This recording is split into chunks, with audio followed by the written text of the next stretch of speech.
Magazine Luiza consegue dobrar o prejuízo em relação ao segundo semestre? Olá pessoal, para quem não me conhece, meu nome é Bruno, eu dou minha opinião sobre temas variados aqui no YouTube. Se não é inscrito no canal, não esqueça, inscreva-se no canal e deixe seu like. Vamos lá pessoal, eu acho que todo mundo está vendo aí o que está acontecendo no Brasil, que todas as grandes varejistas, não só as grandes, as pequenas e médias também, estão enfrentando prejuízos absurdos, não estão conseguindo se manter, estão fechando várias lojas e demitindo, demissão em massa. Mas por que isso acontece? Apesar de muita gente achar que o prejuízo do Magalu é por conta da opinião política da Luiza Trajano, isso tem muito pouco impacto no fim, pessoal, porque nós como consumidores, apesar de não concordarmos com muita visão política de muita gente, nós procuramos sempre o menor preço. E se aquela empresa tiver o menor preço, no fim das contas, a grande maioria vai comprar lá. Não adianta falar, eu não compro lá porque ela pensa X e eu penso Y. Não. Você vai acabar comprando porque você vai precisar comprar, você precisa do menor preço, independente. Vamos supor que a empresa que tem a mesma visão política que você tem um preço mais caro que o Magalu que tem a visão política diferente. Você vai comprar na empresa que tem a mesma visão política só por causa da política? Dificilmente você vai. Essa é a realidade. O que acontece com a maioria dos varejistas brasileiros é que eles vivem à base de empréstimo e financiamento de bancos, entendeu? E por conta disso, deles viverem tanto de financiamentos de bancos, de empréstimo, eles estão amargando agora para conseguir manter a máquina funcionar. Nossa taxa de juros está num patamar muito alto, está 13%, estava 13,5% se eu não me engano, e diminuiu para 13% agora. Então, você pegar empréstimo a 13% ao ano é muito oneroso, não dá, não tem condições de você pegar. Você vai pegar para morrer mais na frente, não consegue pagar. Junta isso que o varejo brasileiro não consegue vender nada à vista, vende tudo a prazo, ou seja, por conta disso, o financiamento de estoque dele, o financiamento que eles têm é muito maior. Eles compram a mercadoria agora e tem que pagar muitas vezes até mês que vem, mas esse valor dessa mercadoria ele só vai receber daqui a 12 meses o valor total, tá? Porque a maioria tem cartão próprio, entendeu? Então, ele só vai receber esse valor total daqui a 12 meses, 24 meses, depende do tipo de parcela que ele faça, o tipo de parcelamento que ele faça no sistema dele. Ou seja, é uma coisa que sem empréstimo não se mantém. Ele compra a mercadoria agora, tem que pagar aí no máximo 30 dias aquela mercadoria, porque o fornecedor que recebeu o valor dele, e por conta disso ele não tem caixa para fazer a recompra. Ou seja, eles pegam o empréstimo, fazem a recompra, pagam os fornecedores e continua o ciclo, tá?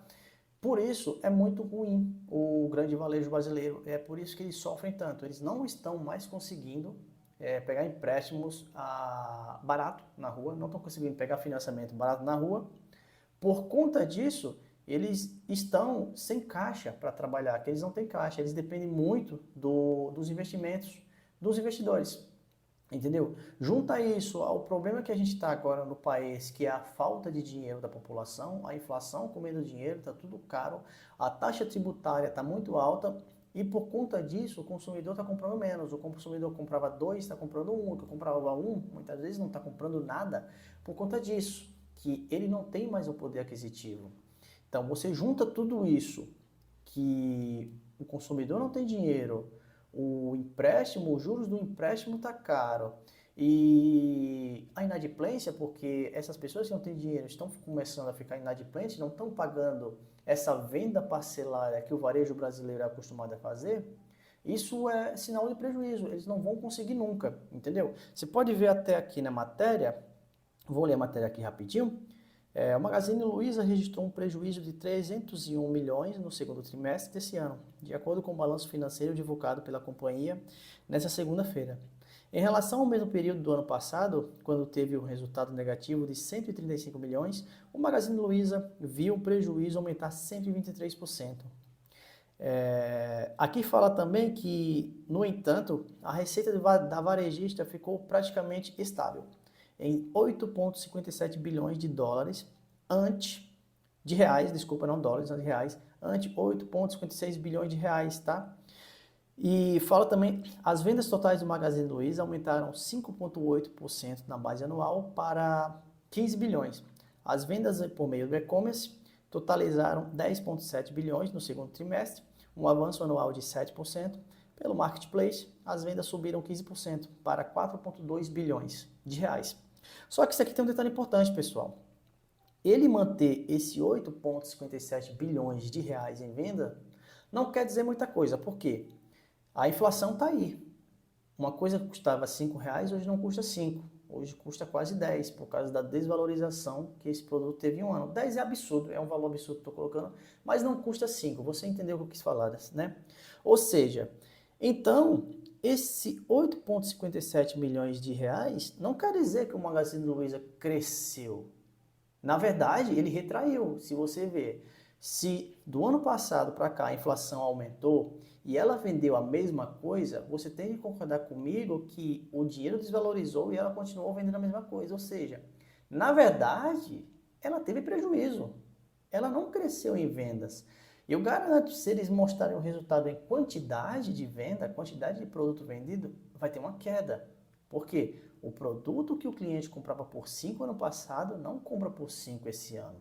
Ou seja, esses 5,57 bilhões que eles conseguiram manter, na verdade, em questão de quantidade é menor. Eles não ganharam dinheiro nenhum. Isso aí é a desvalorização que o dinheiro teve, entendeu? Ou seja, eles ficaram negativos no final. A mesma coisa aqui na base anual, aumentou 5,8%. Se você tirar a inflação, deixa eu ver a inflação atualmente, rapidinho. São Brasil. A inflação hoje, cadê anual? Deixa eu colocar aqui anual, tá? Inflação anual para 2023.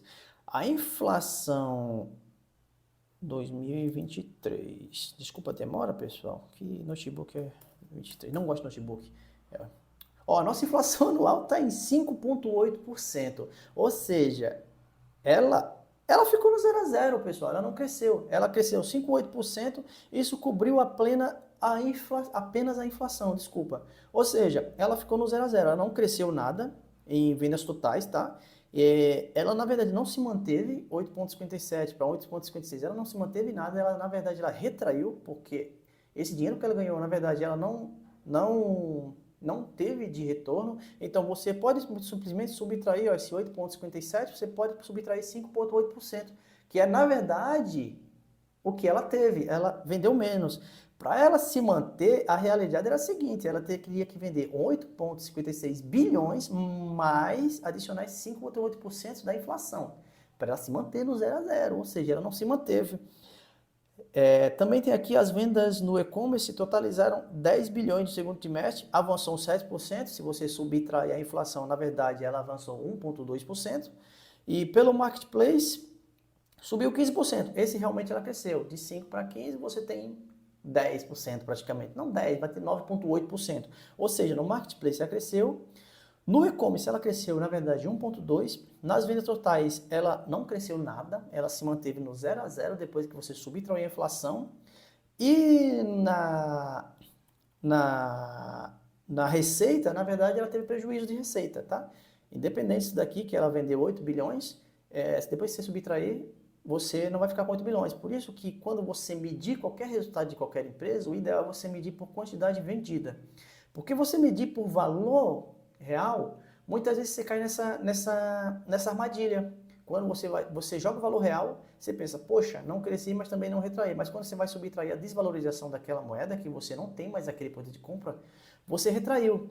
Junta isso também aos grandes e-commerce brasileiro, que é o Mercado Livre e o Amazon, que estão entregando a mercadoria em tempo recorde, você comprar agora, daqui a até 24 horas está na sua casa, a tendência do Magazine Luiza e das grandes varejistas é cair, porque esses e-commerce grandes conseguem vender barato e entregar em tempo recorde e garantir que vai ser entregue, entendeu? Ou seja, o varejista brasileiro não consegue fazer isso.